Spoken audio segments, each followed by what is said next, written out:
Assalamualaikum warahmatullahi wabarakatuh.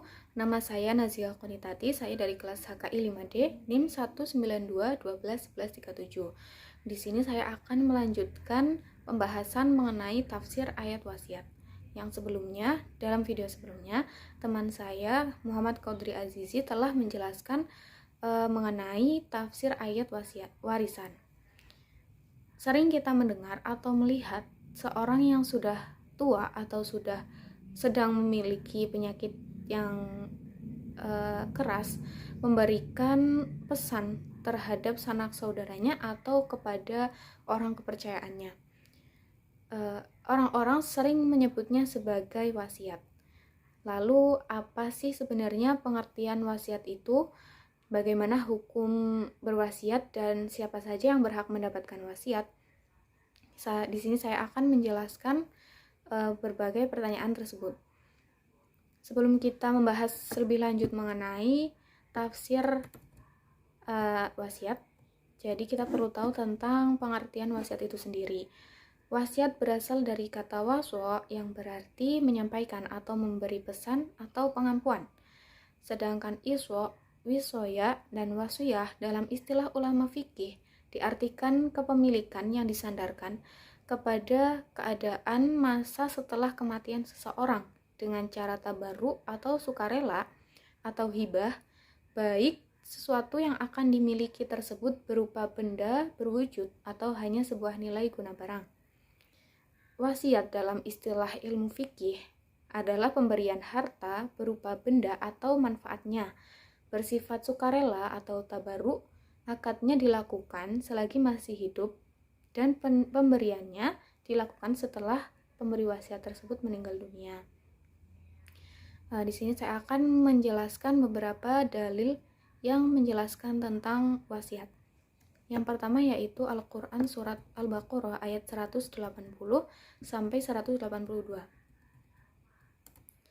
A'udzu billahi minasyaitonir rajim. Bismillahirrahmanirrahim. Kutiba alaikum idza hadara ahadakumul maut in taraka khairal wasiyatul lil walidaini wal aqrabina bil ma'ruf haqqan 'alal muttaqin. Faman baddalahu ba'dama sami'ahu fa innama ismuhu 'alal ladzina yubaddilunah innallaha sami'un 'alim. Faman khafa min musijan aw isma fa aslaha bainahum fala isma 'alaihi innallaha ghafurur rahim.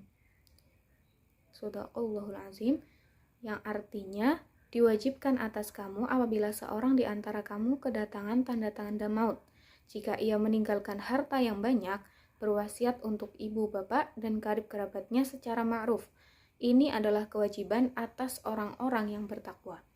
Maka barang siapa yang mengubah wasiat itu setelah ia mendengarnya, maka sesungguhnya dosanya adalah bagi orang-orang yang mengubahnya. Sesungguhnya Allah Maha Mendengar lagi Maha Mengetahui.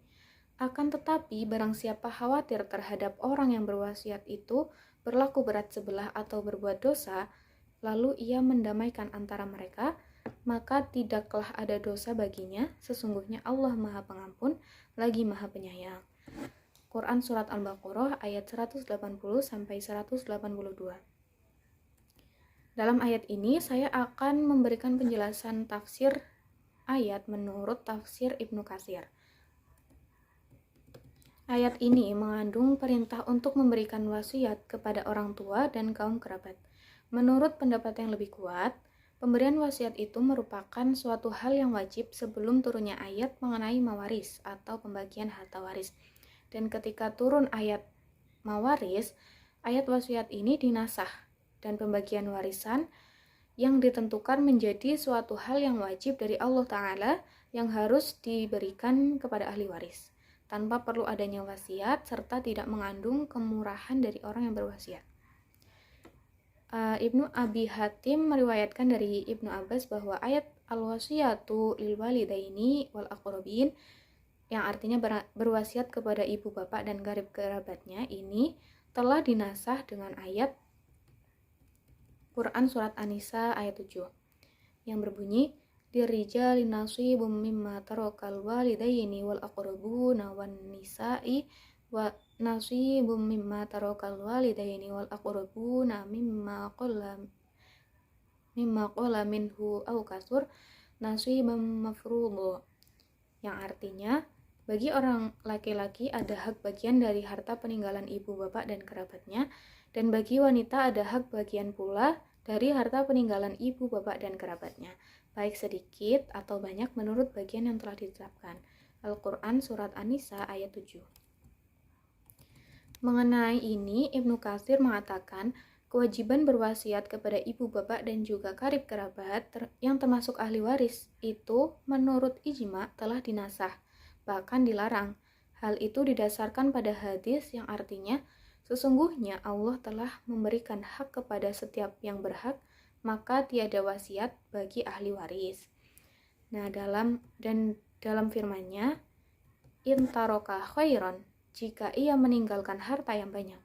Di antara para ulama, ada yang berpendapat bahwa wasiat itu disyariatkan, baik harta warisan itu sedikit maupun banyak, seperti halnya disyariatkannya warisan.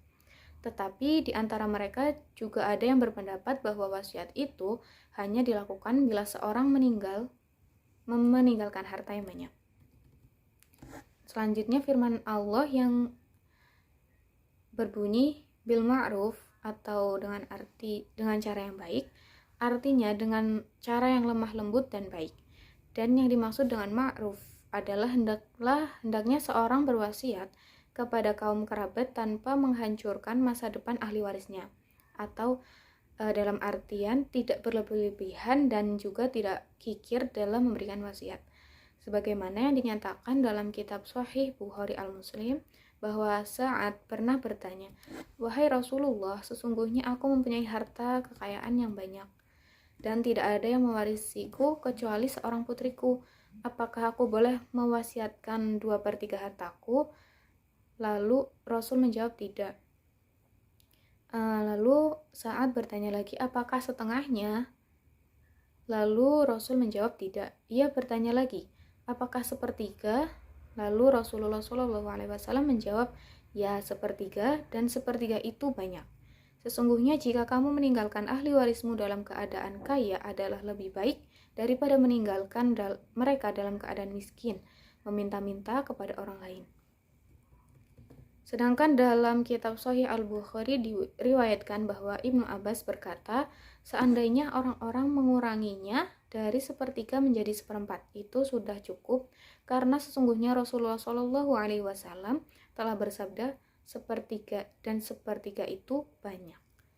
Dan firman Allah selanjutnya yang berbunyi, "Faman baddalahu ba'dama sami'ahu fa innama ismuhu 'alal ladzina yubaddilunahu innallaha sami'un 'alim."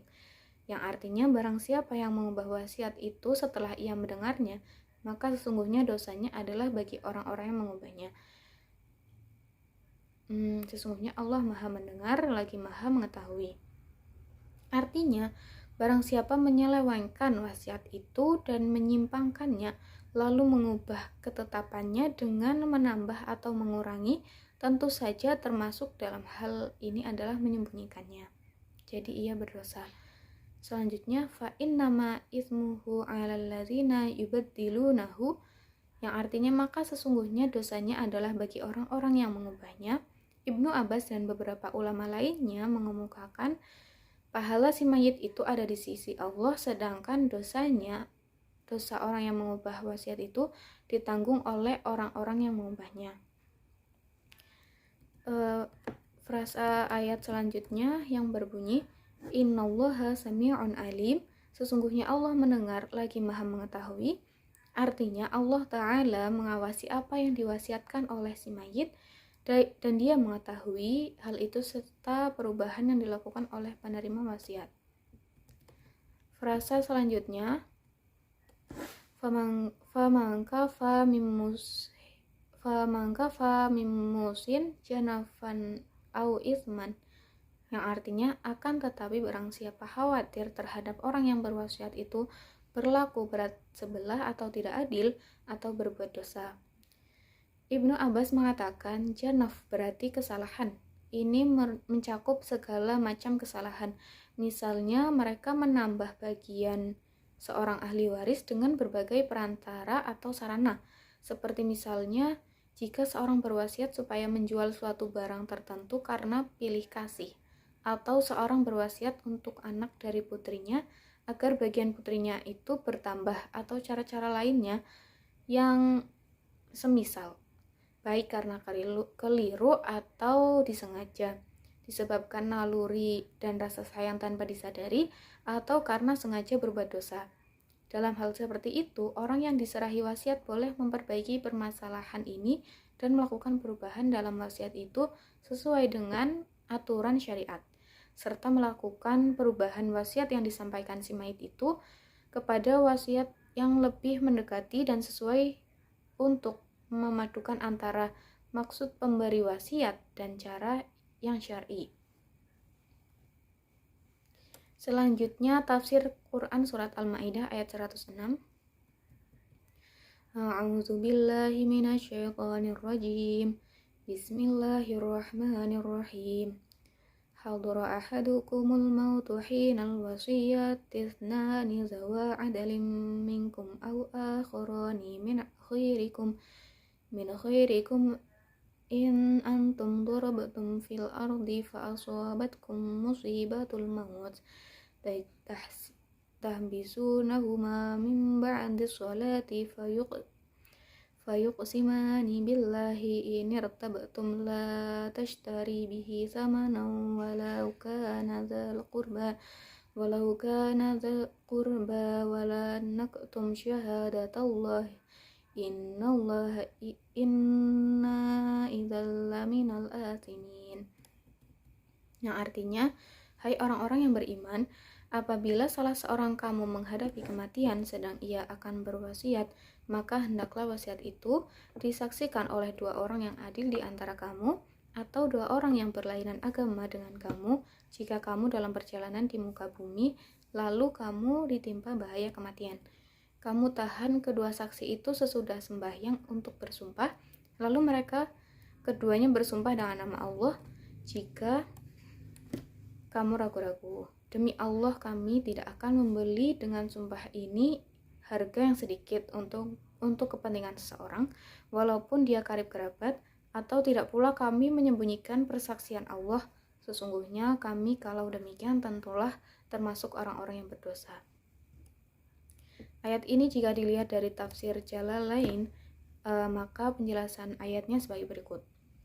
Yang pertama, hai orang-orang yang beriman, diperlukan kesaksian di antara kamu apabila salah seorang di antara kamu menghadapi kematian.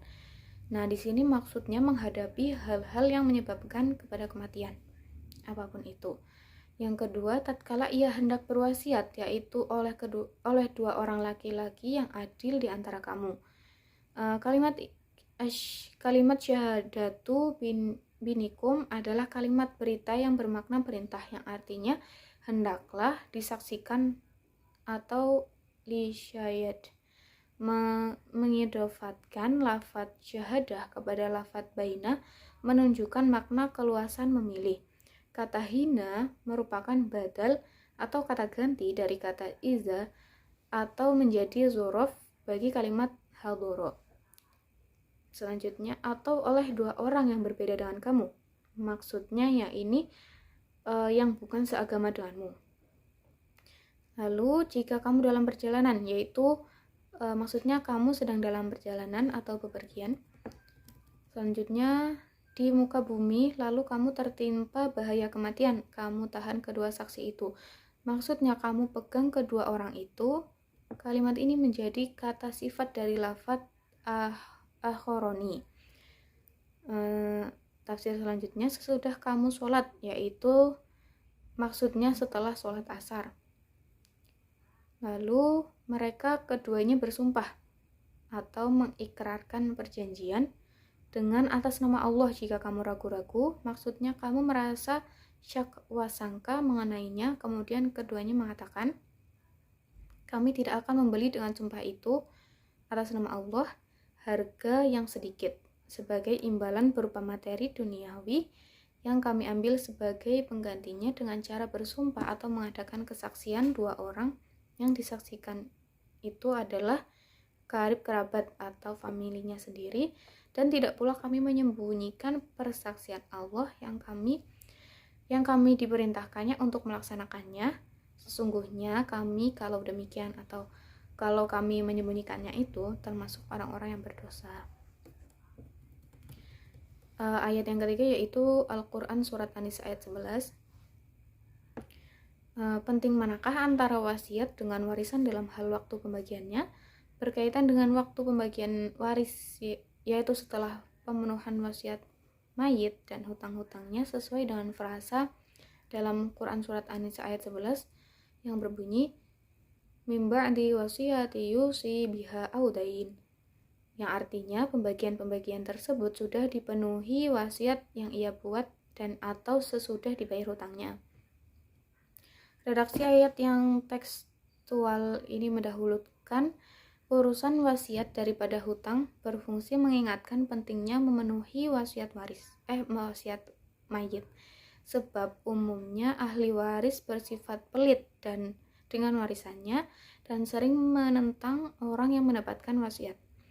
Lain halnya dengan hutang mayit, biasanya mereka tidak mempermasalahkannya.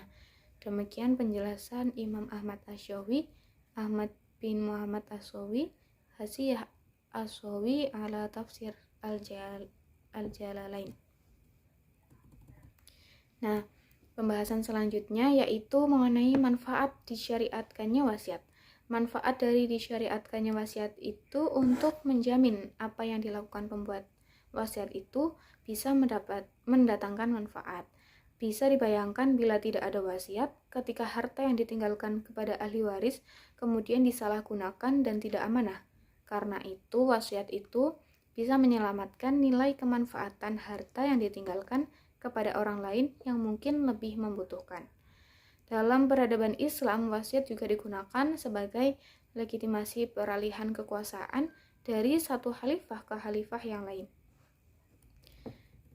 Selanjutnya, wasiat yang diberikan Rasulullah merupakan wasiat umum, kebaikan, atau berbentuk suatu yang bernilai kebaikan dalam ajaran Islam. Jadi, itu konteksnya nilai atau pesan. Tapi kalau konteksnya fikih, pengertian wasiat itu memberikan sesuatu yang berharga berbentuk benda yang disampaikan sebelum meninggal dan berlaku setelah pemberi wasiat meninggal dunia. Dan untuk dapat memberikan manfaat bagi masyarakat atau orang-orang tertentu yang bukan ahli warisnya. Demikian penafsiran dari ayat wasiat, di mana dengan demikian hukum asal wasiat adalah mubah atau dibolehkan, sedangkan beberapa ulama ada yang menghukumi wajib jika memiliki harta yang banyak.